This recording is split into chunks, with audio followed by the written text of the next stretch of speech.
Hi AGP students, Morgan Pesic here, your SAT reading and writing guru.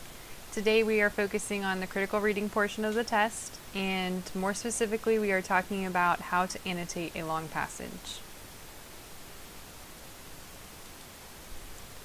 Today's objective for our video, by the end of the video you should be able to say, I can understand a system for annotating a passage and how to use it when critically reading a passage.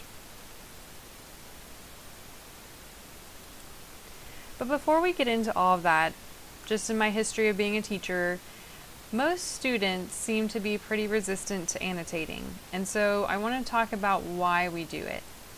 It's just true that most people skim when they read, or they're easily distracted. It doesn't mean we're bad readers, it just means that we don't really invest ourselves fully in what we read all the time. Our mind starts to drift, noises easily distract us, we're just fairly distractible.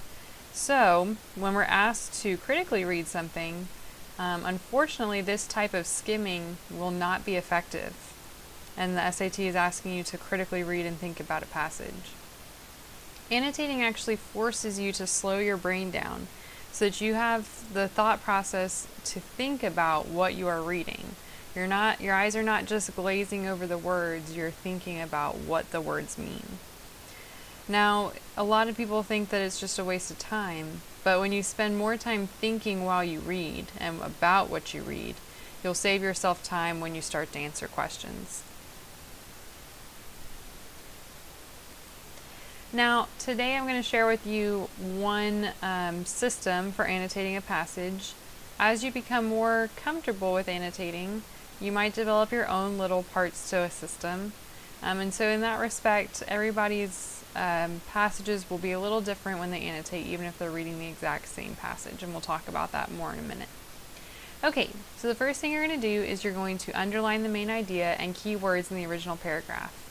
Now today I'm going to be modeling for you a fictional passage, and so this word right here in the original paragraph, or that phrase, that's more specific to when you're annotating an expository piece, because most of the main ideas come in the first paragraph in an expository piece. With fiction, you might find main ideas or keywords throughout, so you'll see that today. The second thing that you're going to do for this system is to bracket sentences that support the main idea in each paragraph. And again, this is a little bit more conducive to expository passages. You might not see this in much what we're doing today with the fictional passage. Next, you're going to circle keywords that create the tone of the article. So when we think about tone, what impression is the author giving us? And tone is created through the words that he or she uses. You're going to put a question mark next to words that you do not know or that you're unfamiliar with. And lastly, you're going to put parentheses around any figurative language or literary techniques that the author uses in the piece. And you'll see this a lot more in fictional pieces, not to say that it doesn't come up in expository pieces though. Okay, so like I said, even when people read and annotate the same passage, sometimes the annotations are different. We could see that particularly with tone and words we don't know. Words that I think are creating the tone might be slightly different than words that someone who reads the same passage are thinking creates the tone, and definitely with words that you don't know. You know, if I don't know a word, that's not to say somebody else doesn't know it. So even if we read the same passage, our annotations might be slightly different, and that's okay. Okay, now during class you should have received a handout with this piece, and if you don't have it right in front of you, then I would like for you to go ahead and pull it out. If you need to pause the video, please do that to go grab it, because as I am annotating on the screen, I want you to also be marking what you see on the screen on your handout so that you're actually getting hands-on practice with this. This passage has been adapted from a memoir published in 1999. The year is 1961. The author, then a young girl, has just moved to New York City with her family. Now this is the background information that's given on the test. And if you are given any background information, you need to read it. It gives you a context for what you're about to read. Alright, here we go. New York was darker than I expected, and in spite of the cleansing rain, dirtier. Used to the sensual curves of Puerto Rico, my eyes had to adjust to the regular, aggressive two-dimensionality of Brooklyn. Okay, I'm going to pause for just a second before we continue on to talk about what I'm doing here. I've already got some main ideas, New York and Puerto Rico, where she is and where she came from. And then I already have some words that I think are hinting towards a tone. Darker, dirtier, aggressive.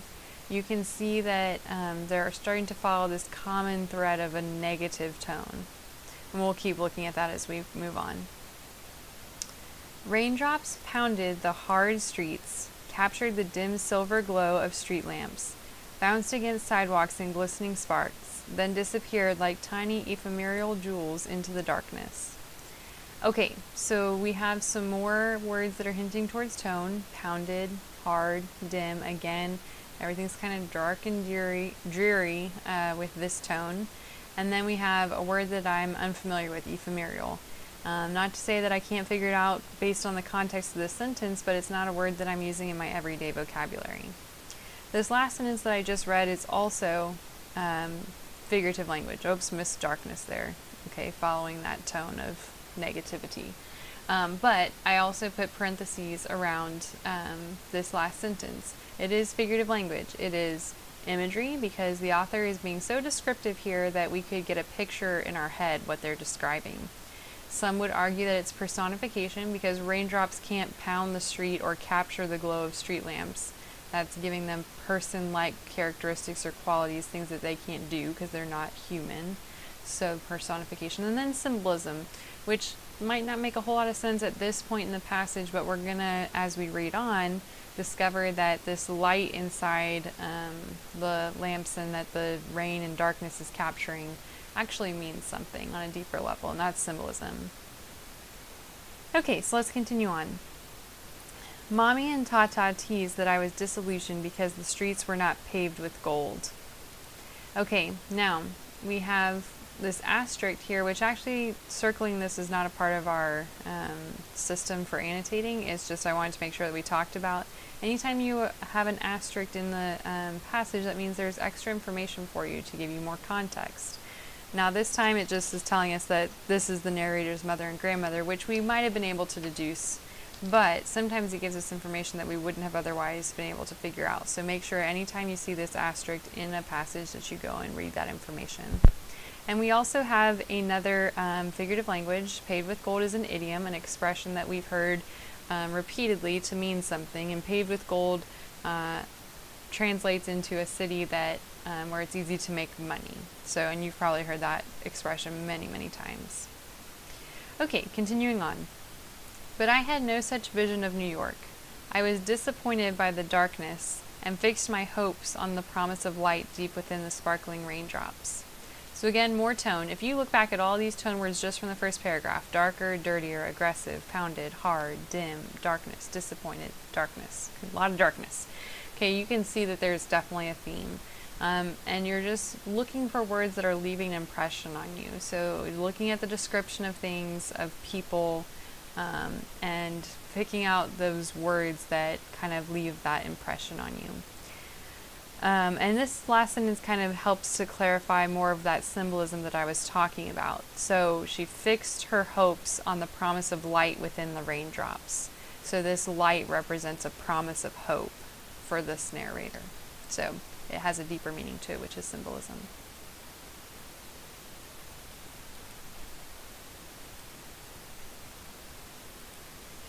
Okay, next paragraph. 2 days later, I leaned against the wall of our apartment building on McKibben Street, wondering where New York ended and the rest of the world began. It was hard to tell. There was no horizon in Brooklyn. Everywhere I looked, my eyes met a vertical maze of gray and brown straight-edged buildings with sharp corners and deep shadows. Okay, so again, I'm circling more words that have to do with this negative tone, attitude of the author. And let's continue on. Every few blocks, there was a cement playground surrounded by a chain-link fence, and in between, weedy lots mounded with garbage and rusting cars. So if we start back up here with a vertical maze all the way to the end, this is again more imagery, more descriptive detail that if we were reading very carefully, we might start to get a picture of exactly what the author is describing in our mind. Third paragraph. A girl came out of the building next door, a jump rope in her hand. She appraised me shyly. I pretended to ignore her. She stepped on the rope, stretched the ends overhead as if to measure their length, and then began to skip slowly, grunting each time she came down on the sidewalk. Swish, splat, grunt, swish. She turned her back to me.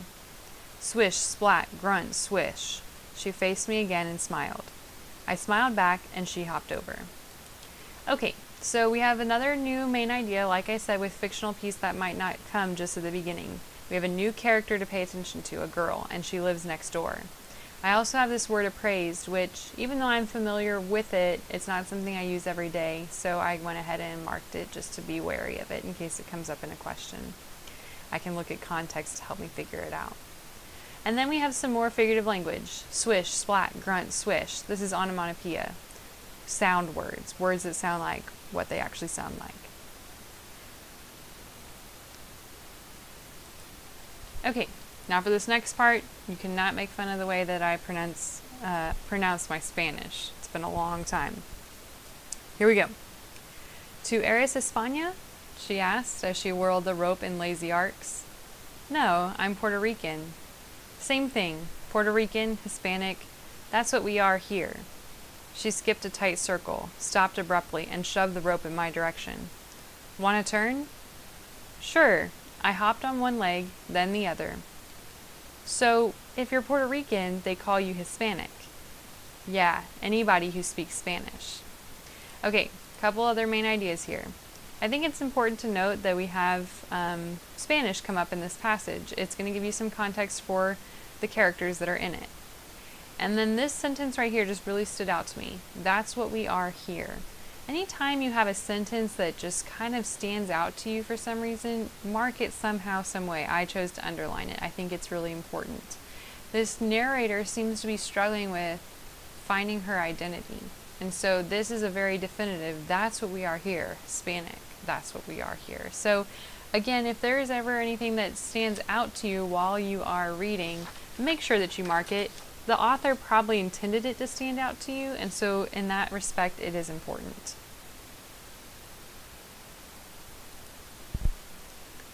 I jumped a circle as she had done, but faster. You mean, if you speak Spanish, you're Hispanic? Well, yeah. No. I mean, your parents have to be Puerto Rican or Cuban or something. I whirled the rope to the right, then the left, like a boxer. Okay, your parents are Cuban, let's say, and you're born here, but you don't speak Spanish. Are you Hispanic?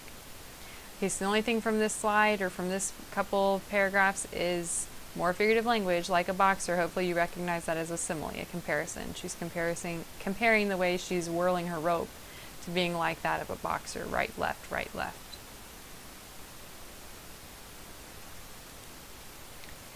She bit her lower lip. I guess so, she finally said. It has to do with being from a Spanish country. I mean, you or your parents, like, even if you don't speak Spanish, you're Hispanic, you know? She looked at me uncertainly. I nodded and returned her rope. But I didn't know. I'd always been Puerto Rican, and it hadn't occurred to me that in Brooklyn, I'd be somebody else, or someone else. Okay. I just love this part of the passage, and that's why I underlined it. I think it's kind of important. It has to do with being from a Spanish country, because you can see these girls in their nativity not understanding what exactly it means to be Hispanic, and it's kind of a breakthrough moment for them. Oh, it has to do with being from a Spanish country. We have another tone word here, uncertainly. Okay, we have that kind of negative and uncertain tone or attitude of the author, the speaker. And then I think this also just kind of struck me as I was reading it. It hadn't occurred to me that in Brooklyn I'd be someone else. It's again hinting towards that common theme of identity within this passage. Later I asked, "Are we Hispanics, Mommy?" "Yes, because we speak Spanish." "But a girl said you don't have to speak the language to be Hispanic." She scrunched her eyes. "What girl? Where did you meet a girl?" "Outside. She lives in the next building." "Who said you could go out to the sidewalk? This isn't Puerto Rico. Algo te puede suceder." Okay, so actually I don't have anything to mark from this couple of dialogue lines. We're going to move on. Something could happen to you was a variety of dangers outside the locked doors of our apartment. I listened to Mommy's lecture with downcast eyes and the necessary respectful expression of humility. But inside, I quaked. 2 days in New York, and I'd already become someone else. It wasn't hard to imagine that greater dangers lay ahead. Okay, so we have some figurative language here. The something could happen to you was a variety of dangers outside the locked doors of our apartment. This is a metaphor because it's comparing this expression to being dangers, which is not possible. An expression can't just be dangers. Notice that they put this in quotation marks so that you're understanding that's what the previous Spanish expression meant. That's what it translates to. We have then more words to show tone. Dangers, downcast, quake, dangers again. So we had a common thread there, and that's what you'll notice with tone, is that it's going to be very similar, all the words that you're circling. They're either going to be positive or negative, and this time it was negative. Okay, I hope after seeing that example you feel a lot more comfortable and confident with annotating and can say, I can understand a system for annotating a passage and how to use it when critically reading a passage. And if you're not quite feeling comfortable yet, you will feel comfortable by the time we finish with our next class. Because in that class we're going to be going over the annotating a little bit more and also getting some practice with annotating an expository piece. So you'll get plenty of practice to feel very confident with your annotating abilities. I'll see you in class.